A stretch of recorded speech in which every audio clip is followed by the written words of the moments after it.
Hi everyone, and welcome to my Investing for Retirement channel, and welcome to a brand new 2026. Happy New Year to everybody. I wish you all the best in your personal, professional, and investing lives. Now, when I looked at my spendings for 2025 at the end of December, I was a little bit shocked regarding how much I had spent in certain categories. And I thought that since my goal is to save and invest for retirement, what would be good for me is if I sit down and create a budget for 2026 that would allow me to track my spendings and see where my money goes, as well as hopefully help me stay on budget within certain categories and reduce spending throughout the year.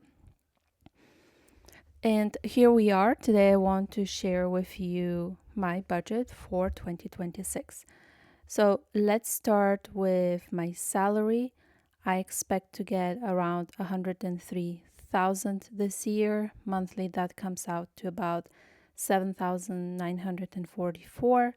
If you multiply that by 12, you will not get this number. This is because in my company, we get 13 salaries. Half of the 13 salaries paid out in June and the other half in December, right before the holidays. But just for myself and for making things easier, I'm listing here the amount which I usually see in my bank account. And this amount does not already has certain things deducted from it. However, taxes are not yet deducted, and that's something that I need to save for myself and pay the following year. Okay, so first I would like to look through the fixed bills category. The first thing on the list is my rent, which is $12.80 a month. Next, I have my cell phone bill, which is $20 per month. Health insurance went up this year, and I will be paying $529.75. I have a very low deductible, which I really should change, and that would help decrease costs. However, it's a little bit too late for this calendar year. Next, I pay for my car to stay in a garage, which is $150 per month. And this is it for, I think, for my fixed bills.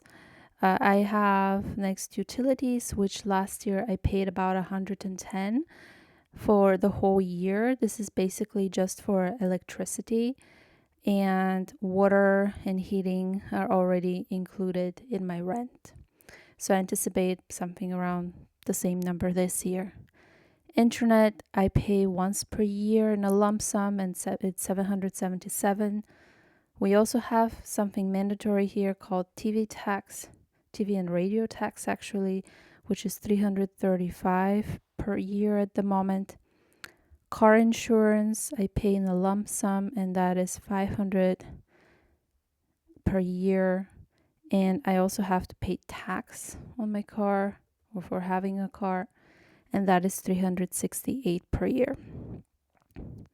Next, I have personal insurance, which is an annual fee of $85. And my biggest expense here is transportation, and this is actually public transportation. I have an annual pass since I commute to work every day, and that is $4,000 per year. Next, we have gym, which is also an annual fee of $700.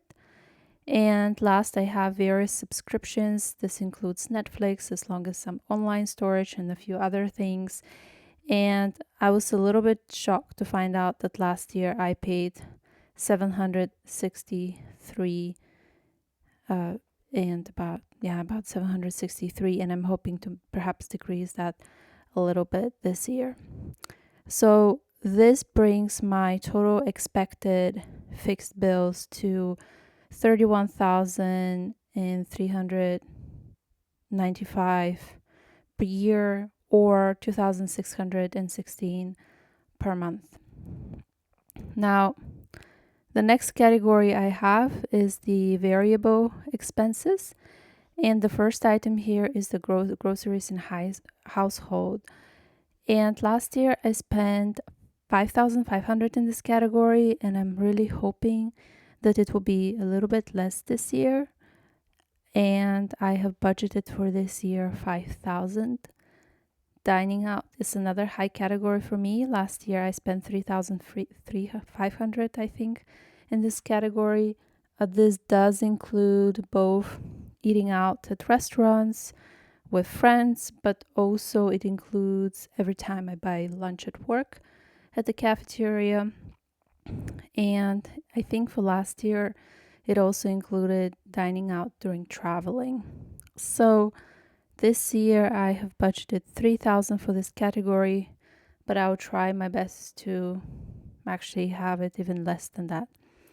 Next we have entertainment, and for me this means going to different events or concerts or the opera or musicals, and I decided to budget 1,000 for 2026. Medical expenses. I do have some upcoming medical expenses which will not be covered by my health insurance, and I expect those to be around 8,500, but we will see. And after that we have travel. I enjoy traveling quite a lot, and this year I decided to budget 4,500 in this category. Next we have gifts. I usually buy gifts mostly around Christmas, but sometimes it may happen that I need to buy something throughout the year.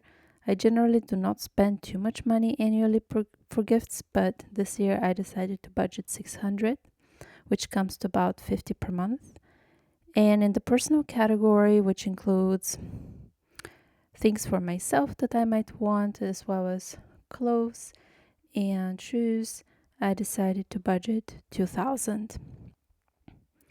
Next, we have tax prep. Since I'm a US citizen living abroad, I still have to file taxes both in the US and the country where I live.